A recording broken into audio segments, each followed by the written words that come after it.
Okay. It was a gloomy day yesterday to likely bell the fall in the beginning of winter season. Now it turns to be a fine day. In that comes remote in time. We saw the president-elect and his aides teamed in the car and snaked through the sea of spectators in the street for the Blue House. Are you ready to welcome the next president? How have you got up for the midterm exam? Have you read the books the night through the cram? Take care on your health during the exam week.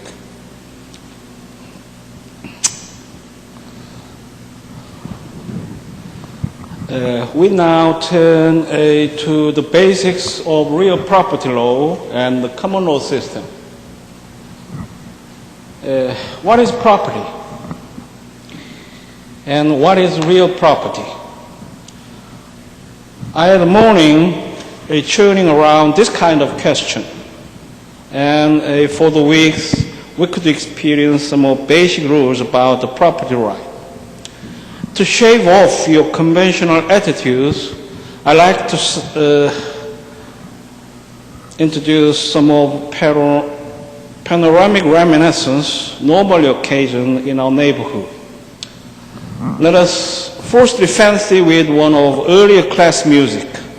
It was composed by Jean-Joseph Morel and titled Rondo.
Okay, how have you enjoyed it?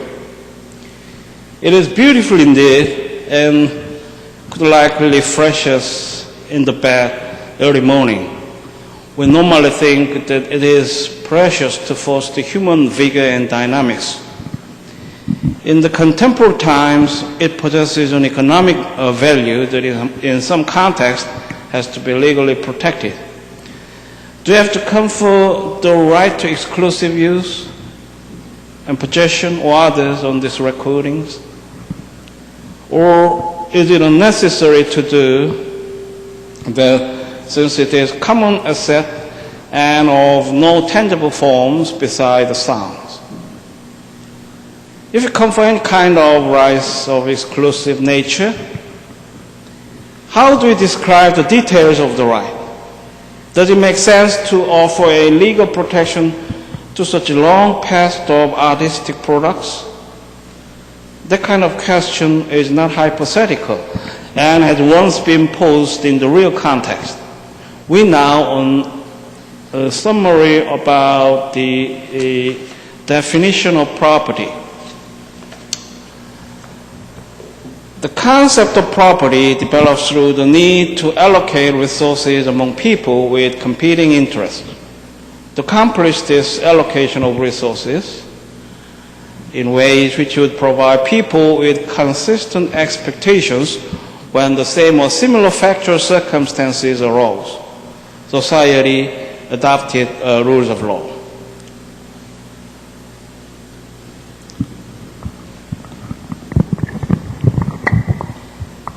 We can identify several elements of theory to obtain a definition of property. Under the occupation theory found in many early Roman writings, a property belongs to the person who first seizes it. This theory applies today in circumstances where a person finds property with no discoverable owner. We have a retro right theory. Through the Middle Ages, the concept of private ownership of property was considered a retro right, part of the law of nature. And another theory, named the labor theory, holds the title to private property is derived from the labor, an effort experienced in creating it. A thing belongs to the person who creates it.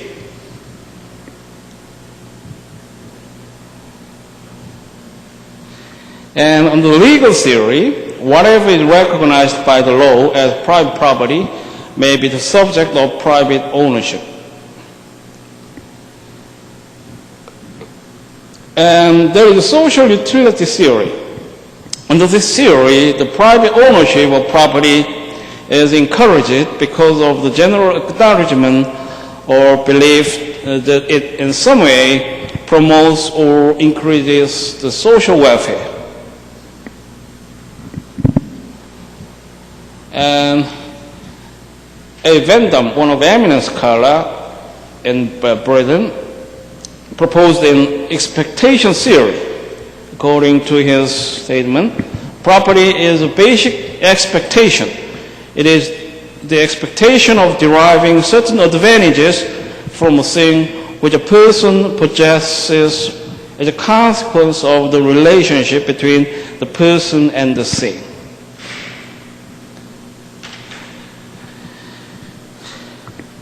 We can find an economic theory. Under this theory, property rights are recognized and legally protected in order to create incentives to use resources efficiently. These incentives are created by parceling out among society the mutually exclusive rights to use particular resources. This theory is based on the concept that the relative efficiency of a system of property rights will depend upon the extent to which it includes the following three criteria, which are a universality, exclusivity, and transferability. All resources should be owned or ownable except those so plentiful that everybody can consume as much of them as it desires without reducing the amount which may be consumed by anyone else. And the more exclusive the property right, the greater the incentive to invest the right amount of resources in development of the property.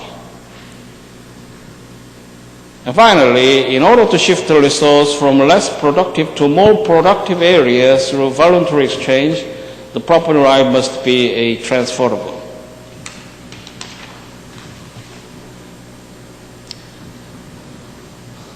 Embarking on the real property class and under the Korean context of your could-be personal pressure with English, I have served on the recollection in the morning.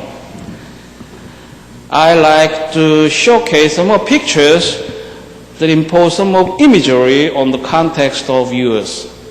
The first one showed, let's see.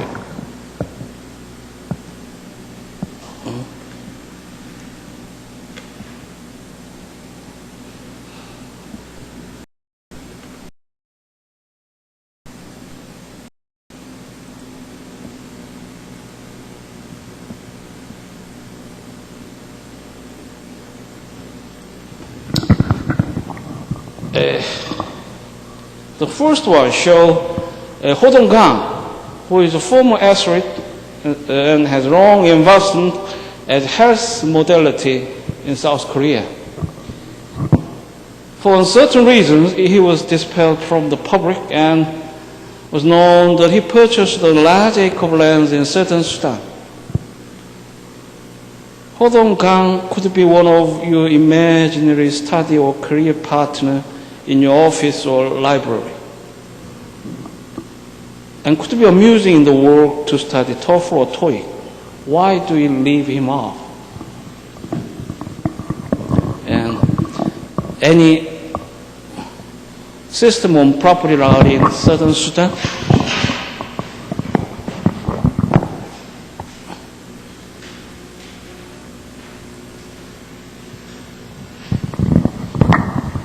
The second picture shows a TOEFler who is an influential scholar. How do you receive his name on his oral impression? You may get related TOEFL test. Have you come across the word TOEFL? Test of English as foreign language. It is really futuristic. His expertise indeed, that our seniors and deceased have no chance to take a TOEFL test if or she likes to study abroad in English-speaking countries. The simple test of English was actually given to the applicants in the consular office. It could also be a lesson that there are many of great persons from foreign origin. Some scientists sometimes emphasize the strengths of persons in hybrid nature.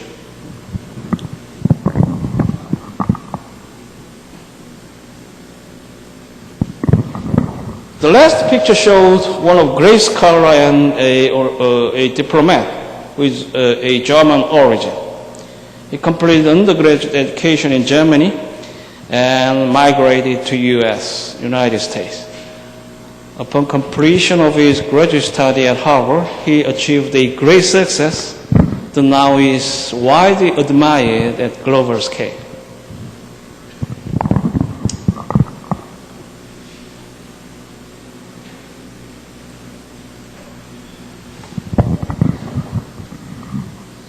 Now, let's get further on English bird. One time, I've heard a conversation that one foreigner asked somebody in the airport, "Can you speak English?" The foreigner seems like to be an Asian, and the foreigner was a white male person. The Asian seems to be a foreign traveler and likes to ask some of help to locate his destination place. Upon some time on the map shown by the Asian, the white male seems involved to guide him how to reach it. The Asian looks to be satisfied with his help, that hasn't to get outside the airport or with his company. He looks very smart and seems to be workable to lead his travel team, and likely had a good spoken English skill from years of ESL work. You might be foreign to the word ESL. It is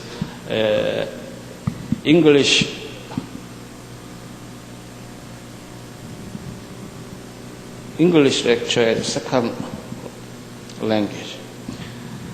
As we have been intensely induced in Korean context, English skill could be a prerequisite indeed to bring a social success. Have you had time for consideration in this matter, or just has been forced to take an ESL class as a kind of vogue fostered by our neighbors? It would be fairly irrebuttable that English skill increases the chance to obtain a job position and could play one of the factors in promotional decision now in Korea. There must be a reason that our teachers and friends emphasize its merit in your personal career.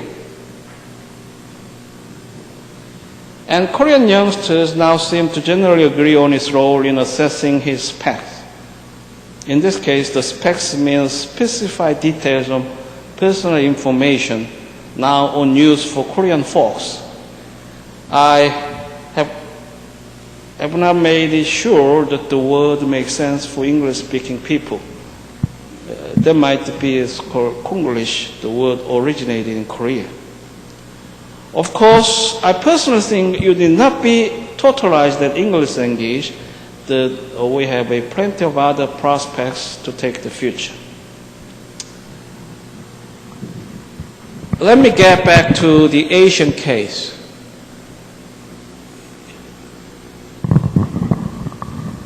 It is one of determined mode to communicate in this globalized community. We started, can you speak English? And could perhaps be forcibly given in ESL class. What I was interested in is the response from the white male person. He replied, "It's a part of me, go ahead."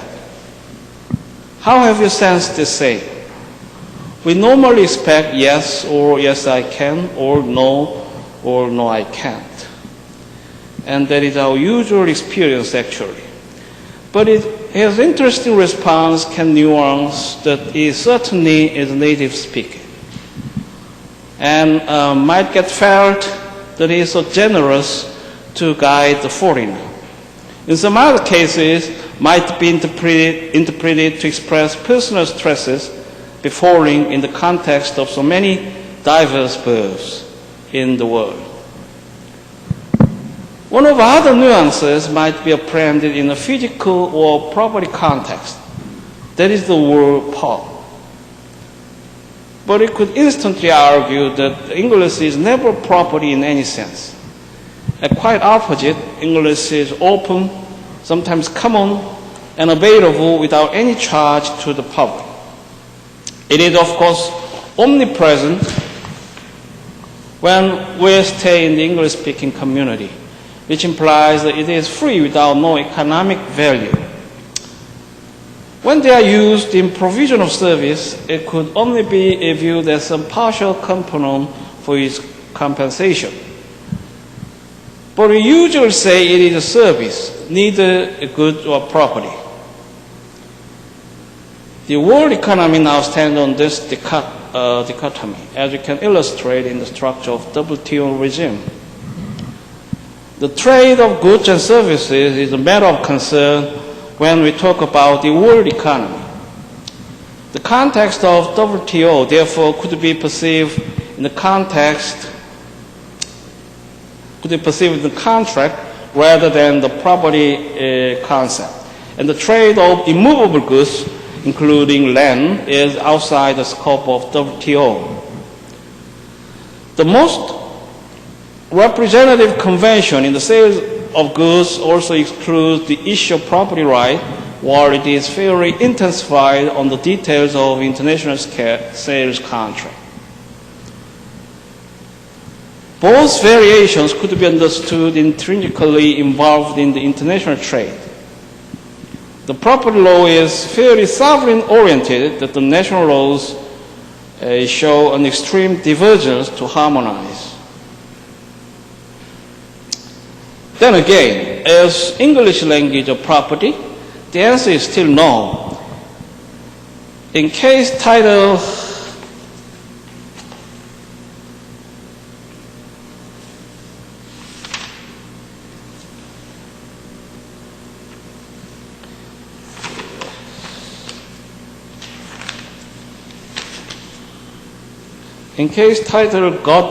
Goddard versus Winchell, decided in 1892 in Iowa, the court held that the meteorite is part of the private land way 4, so that a subsequent taking by finder is wrongful. We later have a chance to review this case. Can you see any difference if English were to be a meteorite in analogy? Probably plentiful.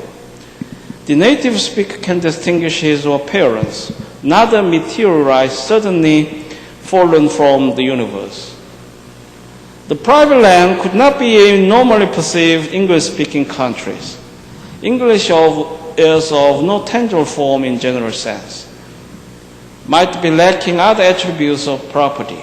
Let us take time to hypothesize. It is absolutely improbable, though. Who else can guarantee if Korean legislature pronounced the exclusive right of Englishmen to the natives in order to forbid the use of English by Korean nationality? In reality, however, we can see some of affiliated breach with other contexts. Most plainly, the testing agency, ETS. This will represent education and testing service. The testing agency, which administers TOEFL or other exams, have long made a large profit, and the test materials are protected as one of intellectual property. The industries relating with ESL class are not negligible, but a part of our national economy. You might have forgone much spending was made to give you an English education from the elementary school. It now become to be familiar to see many of business offices devoted to English class as foreign language. English education for the children is certainly a primary cause for social dilemma from the heavy burden of our middle income class. English is not a tangible property, but the concept of intellectual property is also related with it. The intellectual property is a very unique form of property right that now is generally considered as quasi-property. The transformation of 1947 GATT into current form of WTO witnessed one of important achievements that brought forth the fruit of new multilateral agreement called TRIPS. The developed countries now find it pivotal to safeguard the right of intellectual property at the WTO level. We have a variety of international agreements on patent, copyright, industrial design, recordings of artists, and so forth. The WIPO regime has long undertaken to manage the international harmony and fair administration of intellectual property, but is considered ineffective due to a limited membership and lack of an enforcement mechanism. The advent of a TRIPS in WTO could be a good agent in the context of high-tech economy. Then we now do some of the elements involved with the concept of property. First, the property is placed at the opposite of contract or contract law. The contract generally operates to establish a cooperation between the interest parties. Instead, the property is exclusive in use, profit-making, and its transfer. Therefore, the right arising from the context of contract is specifically addressed to the counterparty, and under normal circumstances are not transferable without meeting a prescribed condition of laws. In contrast, the property right could be claimed against all the others without the presence of any of a private relations. But you need to distinguish exclusive versus absolute. We'll now summarize the attributes of property.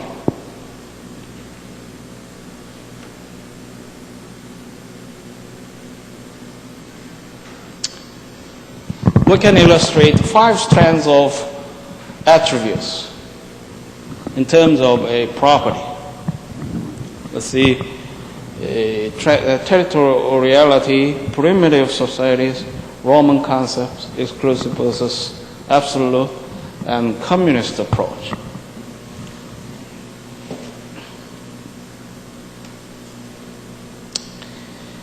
Most animals will exhibit territorial behavior or territoriality under some circumstances.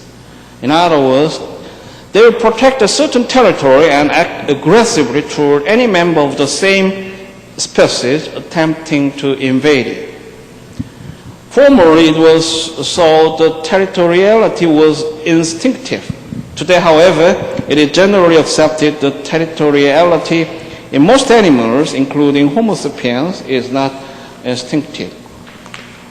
Where sufficient amounts of food and water are present, territorial behavior appears greatly reduced and perhaps eliminated. Further, recent experiments on confinement and lack of space indicate that the amount of space has little or no effect, while the number of other animals present does. And modern evolutionists agree that the rudiments of property concepts appear in primitive societies with respect to personal property, and in certain instances with a real property as well. In Roman law, rights to property were exclusive but not absolute. Roman law permitted a person to use property to the exclusion of others, and even to consume it, but not to abuse or misuse it. Private property rights are generally viewed as exclusive rather than absolute. The distinction between exclusive and absolute rights when applied to private property lies in the concept that society may exert certain burdens or limitations on the use of private property for the benefit of society.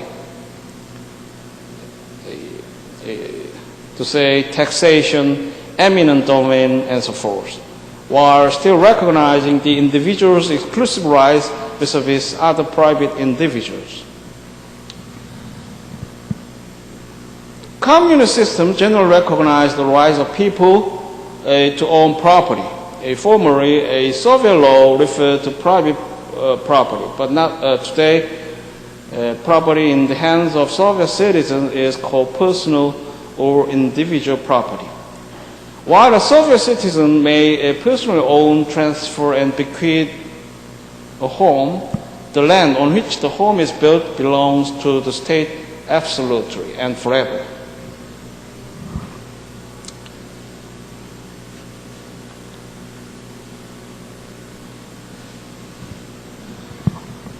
Second, the concept of property right has long been entrenched on 2 concepts of personal property and lands, and immovables versus movables. But the property right possesses one of evolving nature that could be susceptible to the legislative description. As you have seen, the intellectual property could be considered in that respect that is now granted on exclusive status as a quasi-property right. Around the area of computer technology, there are newly developed concepts claiming the protected status as an exclusive right. What I like to draw your attention is the property right is also one of social constructions through its definition, extent of legal protection, and its limitation.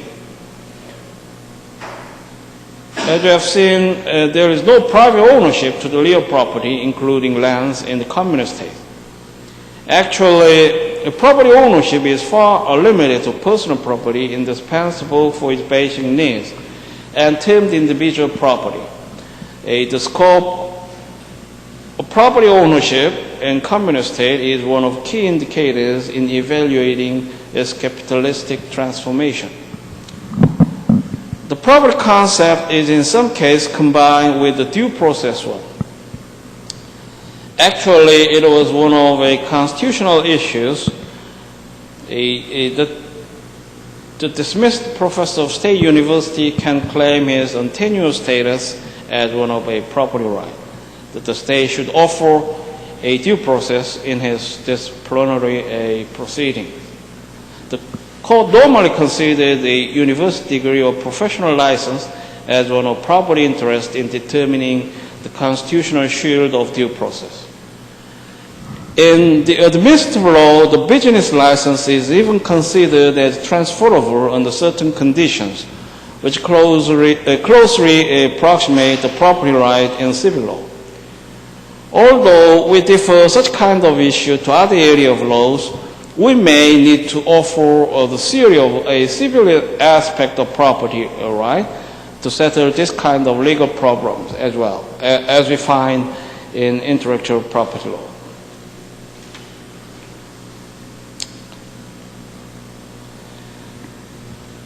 The law of property generally sees a scope between the legal stability of property owners and a transactional security, as we learned in the property law class in this law school. And the modern civil society underlies the absolute nature of property right, although it transformed relatively to adjust with the social justice. The concept constitutes, as you know, two essential pillars along with the freedom contract, so as to sustain the democratic capitalistic society. It also exposes the basic principle: the property right is defined in the legislative code only, and learn the rigidity of property laws as a greater distinction across the national jurisdictions. That is the nature in contrast to contract law, where the party autonomy and freedom of contract as prevailing.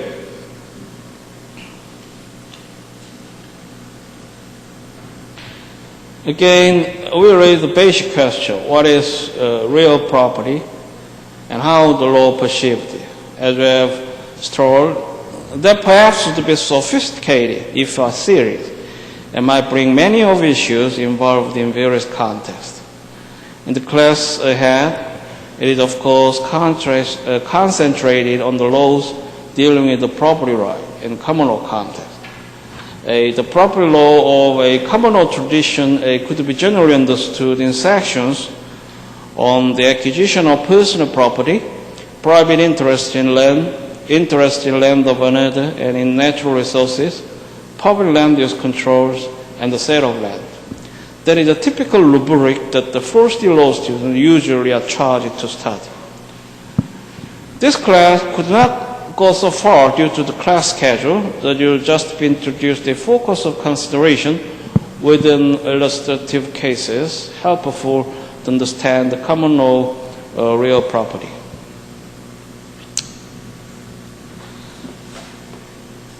As I have mentioned, there are two classes of property in the purpose of dealing with the property right in civil law context, which are movables and immovables. the term movables now largely coincide with the personal property. There are the rules in acquisition of a personal property. Chattels and intangibles and land surfaces and subsurfaces and water and airspace are the normal objects of property. Property rights are generally classified according to the nature of object of which the rights are claimed. The most common classifications are movables, immovables, including land and things permanently attached to land, and movables, which means chattels and intangibles. The classification or reference to real or personal property is derived from the nature of the action by which the property rights were enforced at common law. Actions in rem or real property actions were reserved mainly for land matters at common law and gave the plaintiff the property itself. Actions in personam or personal actions resulted only in money damage awards and related to property other than the covered by real property actions. Thus, the property began to be referred to as real or personal, depending upon the type of action used to enforce the plaintiff's right.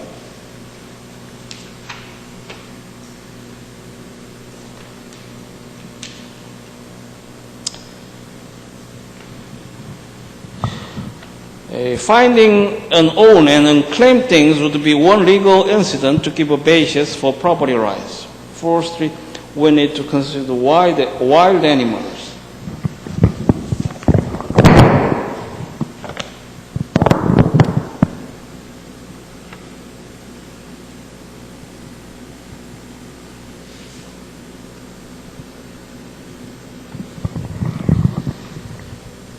Ownership of a wild animal is attained by taking it into possession with the intention of appropriating it. The rationale is that until taken into possession, wild animals are the property of no one. The ability to elude capture and possession establish that they are in fact owned by no one.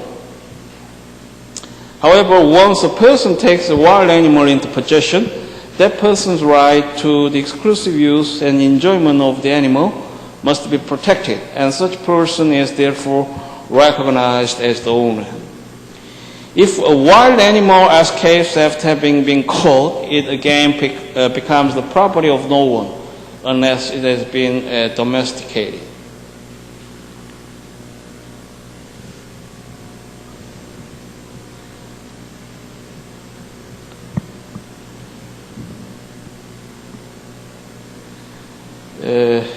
In case titled Goldberg versus Winchell, decided in 1892, the court held a meteorite is a part of a private land with force, so that a subsequent taking by fine is wrongful. In this case, Goddard, who was plaintiff, owned prairie land which he leased to Alexson. During the term of the lease, an aerolite fell on the land and was recovered by Hoagland in the presence of Alexson. Hoagland sold the aerolite to Winchell for $105. Plaintiff Goddard sued to replenish the aerolite from defendant.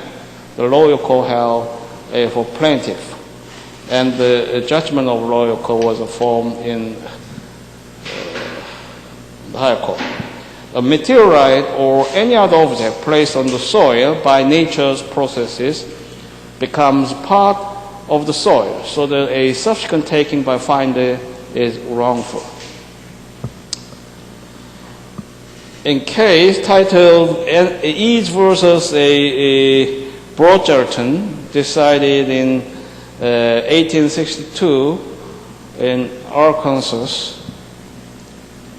the court held the discoverer had not established a possessory interest in the abandoned property, by leaving temporary markers to indicate its location.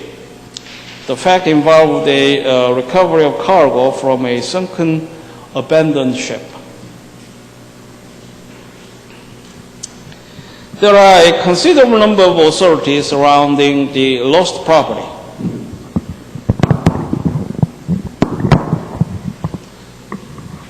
One, who finds lost property does not become its owner. A finder does, however, obtain a sufficient interest in the lost chattel so as to be entitled to the possession of it against all the world, but the true owner. The finder can bring an action for conversion, trespass, or reclaiming to enforce the right to possession against other third persons.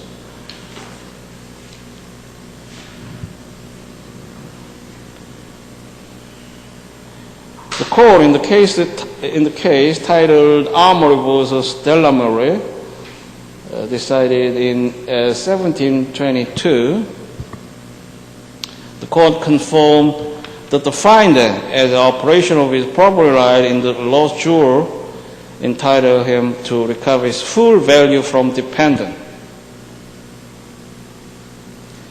who received possession from the finder and knew that it actually had found it.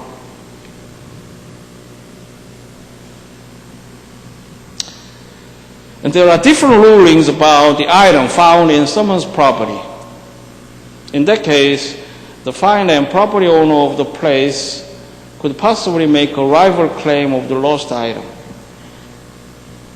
In the first case, titled Bridges versus Hawkesworth, decided in 1851, the court found that the finder can have a spirit title of the landowner, but the item was found in public part of a private property. In the case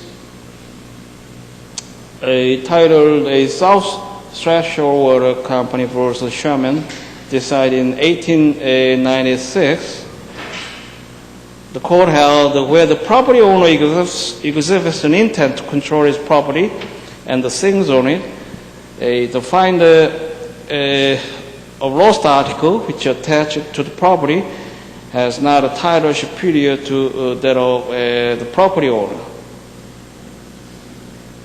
So the conclusion is different under similar conditions, but the case could be distinguished in details.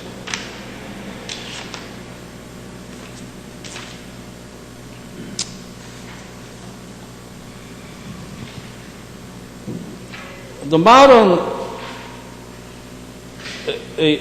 we now have a modern viewpoint.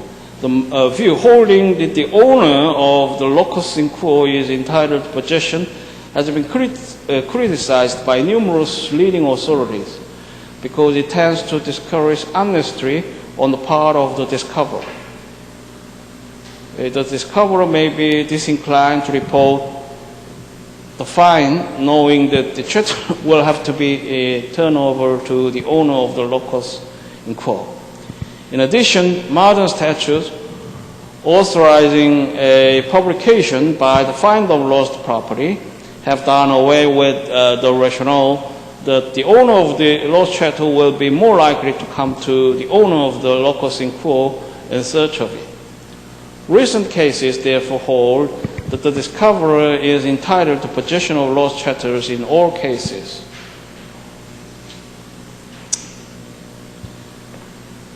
In case titled Hannah versus Peel, decided in 1945, the court held where a lost article never in the possession of the property owner prior to the fine and not attached to the property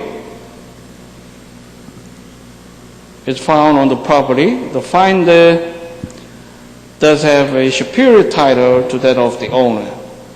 And the judgment was rendered in favor of a plaintiff in this case. Let's see the fact pattern. While occupying a house requisitioned for military use, Hannah, who was a plaintiff and a soldier, discovered a valuable brooch under circumstances indicating it had been lost in the home. A plaintiff, Hannah, reported the find and turned the object of the police. Not locating the owner of the brooch, the police turned it over to Pierre, defendant, the property owner, who sold it and offered P as a reward for the find. Defendant had never occupied the house. Plaintiff refused the reward and sued for the return of the brooch and damages or its value.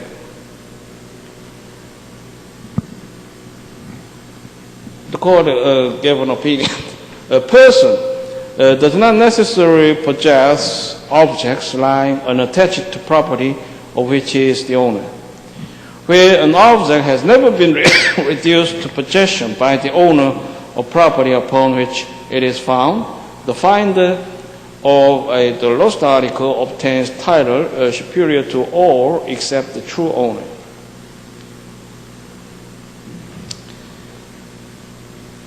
In South Treasure Water Company for the Shaman, the court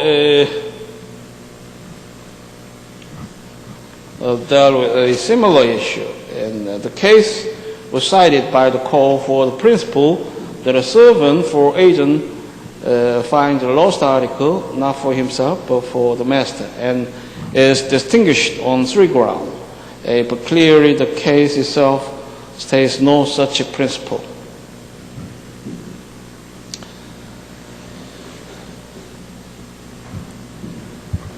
And as you see in the slide, a distinction exists between goods that are lost and those that are mislaid. In the case of lost, owner has no idea where he left the goods. But in mislaid case, normally owner placed the goods down and then forgot them. Although the discoverer may in certain instances be entitled to possession of lost goods, the owner of the locus in quo is always entitled to possession of mislaid goods. There is a behind rationale about this holding. Goods which are voluntarily laid down by the owner and forgotten are not really lost. The owner, when he remembers about the goods, will know where to go look for them. For this reason, the owner of the locus in quo must be accorded the right to possession. Goods found on a table or counter or in a forgotten vault, a secret compartment as forced, are more likely to be held to be mislaid, where the goods found on the ground and others will probably be deemed lost.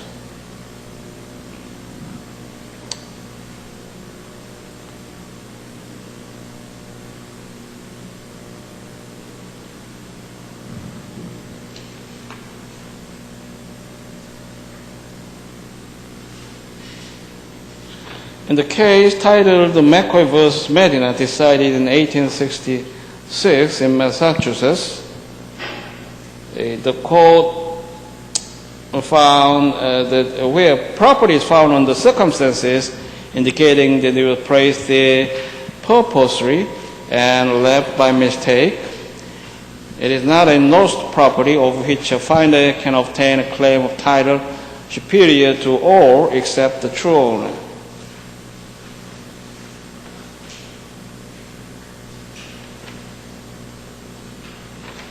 In the case titled Shirley vs. Couch, decided in 1955 in Texas, the court elucidated the mislaid property as which the owner intentionally places and forgets to remove, and which later is found. So money buried in a bottle is mislaid property. And the court also held the treasure trove is now recognized in Texas. The doctrine of a lost and mislaid property will be applied to cases of finding a buried money. Mislaid property that is buried may become lost if sufficient time has elapsed to indicate that it may never be restored to its true owner. Where it is clearly shown that an article of property is not lost, the rule is that all such property should go to the owner of the property upon which the article is found. The lapse of time should not affect this determination. Principles of lost or mislaid property should not apply in cases of buried money. Buried money should always be put in the possession of the property owner upon which it is found. And I like to offer the contrast between lost versus abandoned property. The distinction between lost and abandoned property rests on the intention of the owner of the property when last in possession of it. The owner has accidentally and unintentionally lost possession, the property is lost.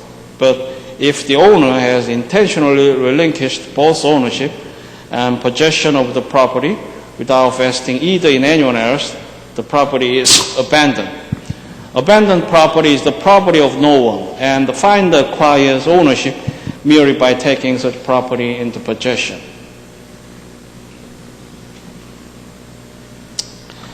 And you need to know the rights of the sovereign in the context of unclaimed property. In many instances, the sovereign has been deemed to be entitled to property not claimed by its owner or former owner. Included amongst these types of property are abandoned ships found in the sovereign's territorial waters. Second, artifacts, implements, and locations of historical, archaeological, scientific, or educational interest. A property of an interstate decedent without heirs. Property in safe deposit boxes for which rent has not been paid for a specific period, and funds in dormant bank accounts. And property captured by military personnel. And there are other elements to be in need of consideration between private versus public places. The traditional view that the owner of the locus core is entitled to the found property is applicable only where the chattel is found on strictly private premises. If the premises are open to the public or are semi-public in nature, to say a hotel, a public conveyances, theaters, the court will generally recognize the right of possession in the discoverer rather than the owner of the premises. However, the policy of protecting the interest of the true owner of the chattel is so strong that a few courts have held that the owner of the locus in quo should be entitled to possession of the chattel in all cases, whether found on public or private premises, because the true owner would be more apt to trace the chattel to the owner of the locus in quo rather than the discoverer. Okay, we have much left, but time is up, so I have to stop here. We'll further in the next class.